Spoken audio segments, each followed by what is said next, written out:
Moltes gràcies per venir.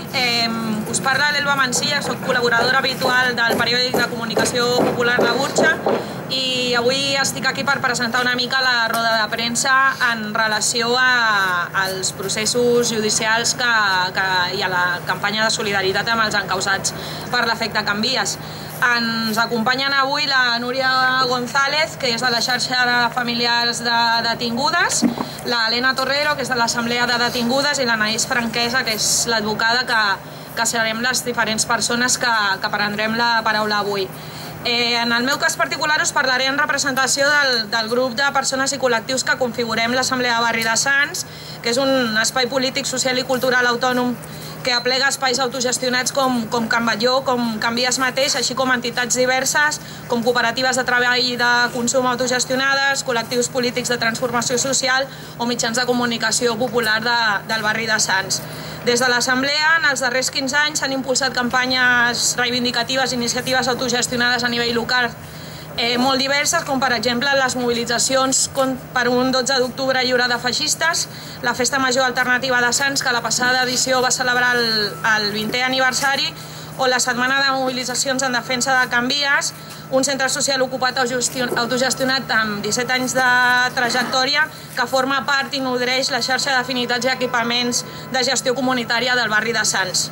Pensem que la Setmana de l'efecte Can Vies va fer emergir la ràbia, el dolor i el fàstic vers un nou atac del poder cap a un espai autogestionat, construït des de i per a la comunitat mateixa, on els veïns i veïnes, les entitats i persones de les diferents generacions que hem omplert Can Vies al llarg de 17 anys ens hem conegut, hem après a fer política de forma autoorganitzada i hem practicat el suport mutu.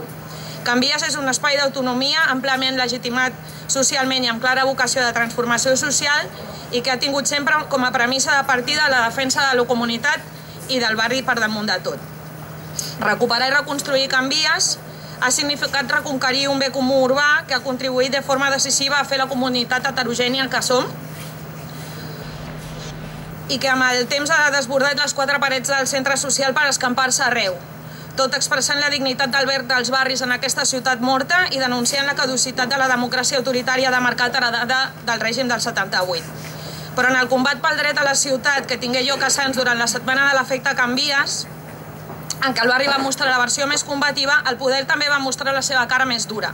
La setmana del 26 al 31 de maig el barri va ser ocupat per la policia amb pràctiques repressives d'excepcionalitat, com el tancament de la parada del metro de la plaça de Sants, el checkpoint a l'estació de Sants, les pallisses als portals de casa de molts veïns i veïnes, la intimidació dia i nit per mitjà de l'helicòpter o l'intent d'assalt a la redacció del periòdic de La Directa. La ciutat empresa ens mostrava aleshores la seva cara més autoritària.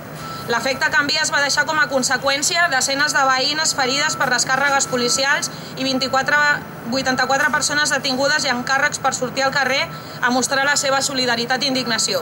Des de l'Assemblea de Barri de Sants fem una crida als col·lectius i persones que van donar suport a les mobilitzacions aleshores per mostrar de nou la seva solidaritat i demanar la lliure absolució de totes i tots els detinguts.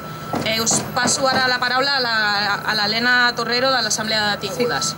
Jo parlo en nom de l'Assemblea de Detingudes per dir que la repressió policial que van patir durant l'efecte Can Vies es tradueix en més de 200 ferides, unes 30 amb atenció sanitària, 84 detencions i 2 empresonaments preventius absolutament injustificats.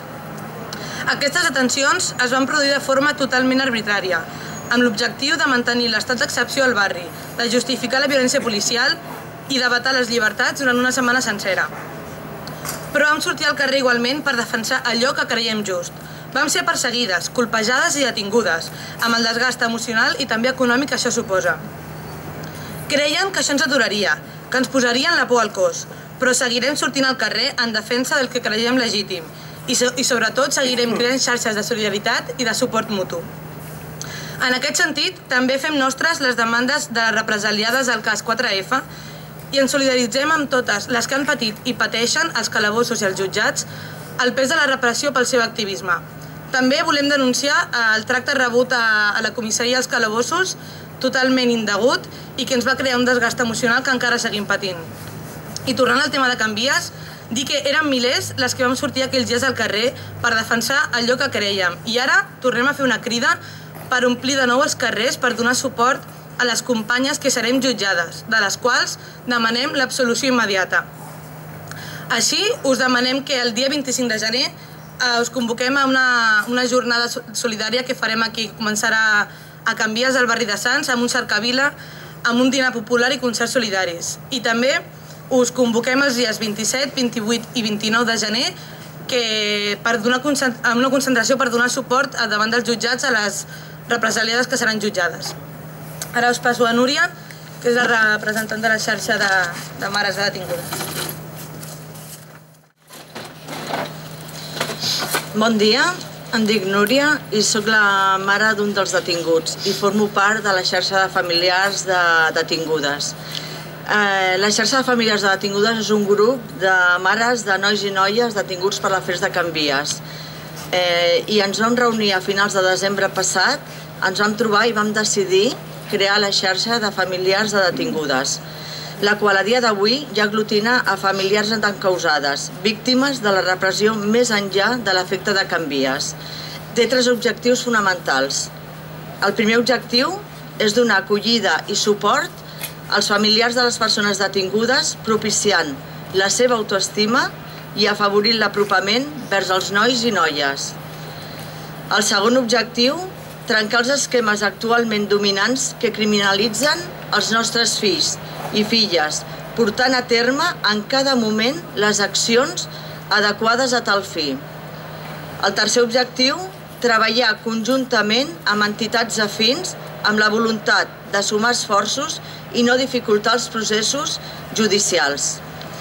La nostra iniciativa ha sorgit del convenciment que els nostres fills i filles han estat agredits injustament pel seu compromís social.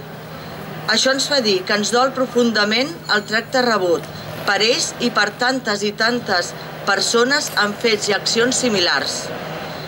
Pensem també que no hi ha voluntat política per gestionar una societat que realment accepti la diversitat. En aquest context, la dissidència és entesa pels governants i pel sistema actual com un perill desestabilitzador i no com una oportunitat de canvi cap a una societat més justa. Considerem que en ple segle XXI els mètodes utilitzats per les forces policials no són pròpies d'un estat que es considera democràtic. Som conscients que el suport de les famílies dels nois i noies és molt important en tot el procés. Per tant, des de la xarxa antirepressió de familiars de detingudes, fem una crida perquè s'hi sumin famílies, amb el convenciment que la xarxa dona resposta a una necessitat. Moltes gràcies. Us passo amb ella.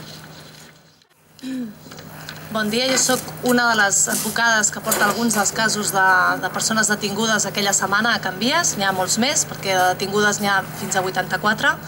El dia 27 de gener i fins al 30 tindran lloc 8 judicis que afecten concretament a 11 persones, com a mínim.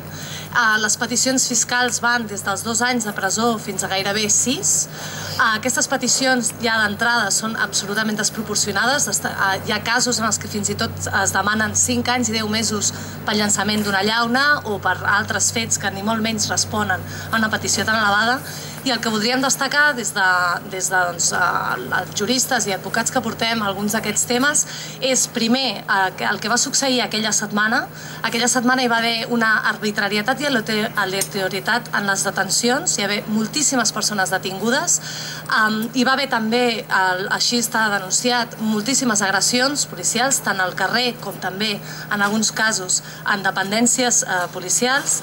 I pel que fa als processos en si i els judicis que s'afronten a la propera setmana, hem de tenir clar que en molts casos la versió policial és l'única prova de càrrec, hi ha nombroses proves que així ho presentarem de descàrrec, i s'ha de ser com molt vigilants i molt de tenir molt en compte que hi ha situacions que no es poden tornar a repetir. Aquests dies que s'està parlant tant de ciutat morta hem de tenir molt clar que hi ha actuacions i vulneracions de drets que succeeixen i succeeixen molt més sovint del que algunes ens volen, diguem, el que es vol explicar, i que en aquest sentit és molt important el paper d'entrada de la ciutadania, totes aquelles persones que van ser testimonis al carrer de determinades actuacions, determinats de com es procedien a les detencions o fins i tot abusos. És superimportant per part d'aquests veïns i veïnes que es posin en contacte o que intentin mostrar això, i d'entrada evidentment és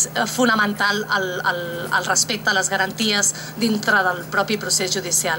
Hem de tenir clar que la setmana vinent són uns quants els judicis, però n'hi ha molts més, i en aquest sentit el que també volem destacar és aquesta actuació que tenen el Ministeri Fiscal i també els propis jutjats en els casos que estan relacionats amb la persecució de la protesta, contrasten radicalment amb aquells casos en què, per exemple, ja sigui de corrupció o sigui de denúncies per maltractament policial, en què les investigacions o no es realitzen o s'arxiven directament, i el paper del Ministeri Fiscal en aquests casos moltes vegades o és absolutament inexistent o directament semblen més aviat un advocat a la defensa. I en aquest sentit s'han presentat 3 querelles criminals.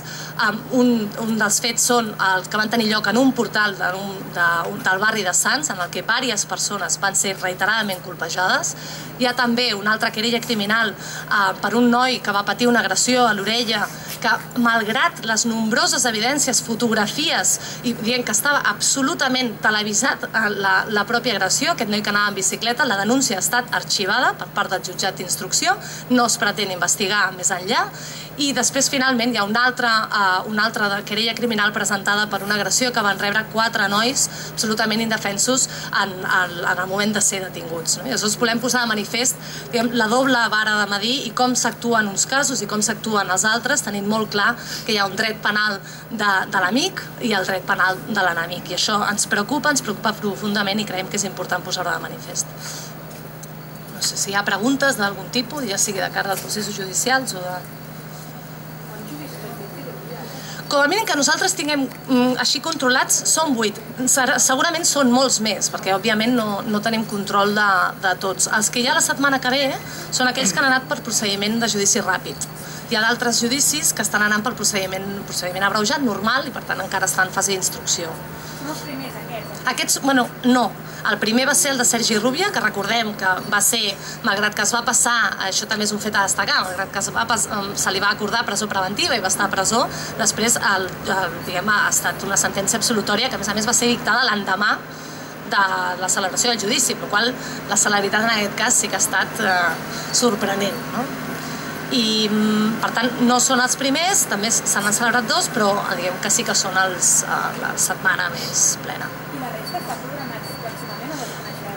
No, hi ha alguns procediments que encara estan en fase d'instrucció, hi ha d'altres que ja estan passant, diguem, a la següent fase, i que jo sàpiga no hi ha més senyalaments a part d'aquests. 11. I les peticions de pena és això. Hi ha peticions de pena que són, és això, des de 5 anys a 10 mesos.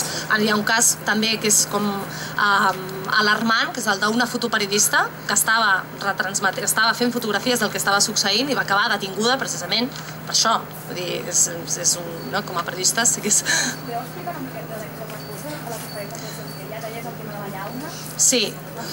Les acusacions, els delictes en aquests casos normalment, de fet, sempre són els mateixos, no? I són desordres públics, atemptat contra l'autoritat, en alguns casos danys. Quan les peticions són altes, si és de 5 anys és que hi ha desordres i atemptat. S'està demanant diguem, el màxim, estan estirant al màxim el que poden. Llavors, de cara a l'estratègia de la defensa del judici, presentareu proves de descàrrec per demostrar que teniu sobre la innocència d'aquestes persones. Clar, per això destacar una miqueta el paper de la ciutadania en aquest sentit. Moltes vegades les proves de descàrrec són dels propis veïns que veuen com s'està duent a terme la detenció i es posen en contacte amb les plataformes o amb altres veïns o amb familiars aportant les fotografies. En aquest cas, per exemple, hi ha una de les querelles, és superimportant els vídeos que siguin gravats des dels edificis, o sigui, per això és com molt important a totes aquelles persones que tinguin evidències que les aportin. Això d'una banda. I de l'altra, aquí també s'ha de destacar, com moltes vegades ja nosaltres s'aporta tot el que es té, de tot el que es disposa, amb testimonis, i moltes vegades l'única prova de càrrec que hi ha és el testimoni policial. I aquí és la doble denúncia. En termes penals, el testimoni policial ha de valdre exactament el mateix que el de qualsevol altra persona i ha d'anar acompanyat d'altres indicis. No se li pot donar per la seva condició funcionarial major valor. Però malgrat tot, i perquè aquí operen els prejudicis, és obvi, sempre se li dona més validesa a la versió policial. És a dir, en el cas dels, si no entès malament, hi ha 8 detinguts que la setmana que ve serien jutjats, no? Com a mínim 11 persones, amb 8 judicis. Perdona, 11 amb 8 judicis. Sí. En quants d'aquests hi ha només el testimoni policial? Bueno, de fet, clar, jo ara no puc aventurar-me a parlar sobre judicis que jo no controlo, però en la pràctica majoria, òbviament, la detenció implica un atestat policial i és allà on hi ha la prova aquesta és la principal prova de càrrec, vull dir, els testimonis policials i el que aquests atestats recullen. Acostuma a ser així. Altres evidències que puguin donar suport a la tesi acusatòria? Bueno, a vegades sí, es poden recollir elements al terra, però això tampoc indica que sigui aquella la persona que els hagi utilitzat. Vull dir, és que normalment no n'hi ha. O sigui, sobretot en aquests casos, quan estem parlant d'unes detencions, quan hi ha 30 detencions en una mateixa nit, en una situació com la que estava vivint, òbviament la prova de càrrec és la pròpia atestat, és la pròpia policia. Sí. Considereu que la repercussió que fa tenir el documental Ciutat Morta pugui ajudar, sigui una oportunitat perquè se us escolti més o no es facin les pràctiques que habitualment denuncieu? L'única manera d'acabar amb la impunitat, l'única, és que se sàpiga que això succeeix, que es denunciï i que es persegueixi. O sigui, el que no podem pretendre és que s'acabi amb la impunitat quan hi ha una actuació desproporcionada, el que es fa és una actitud corporativista d'encobriment i d'intentar tapar-ho. O sigui, l'única manera d'acabar amb la impunitat és que això se sàpiga. I que això se sàpiga per corregir-ho. És l'única manera d'acabar amb això. Sí, creiem que sí, que l'efecte que ha tingut Ciutat Morta és precisament aquest. D'una banda, que moltes persones puguin adonar-se que aquestes coses succeeixen i exigir a les autoritats públiques, ja sigui des de l'administració pública o també des de l'administració de justícia, que s'apliquin les garanties i els drets que estan establerts, que s'han d'aplicar. És tan fàcil com això. I tan complicat.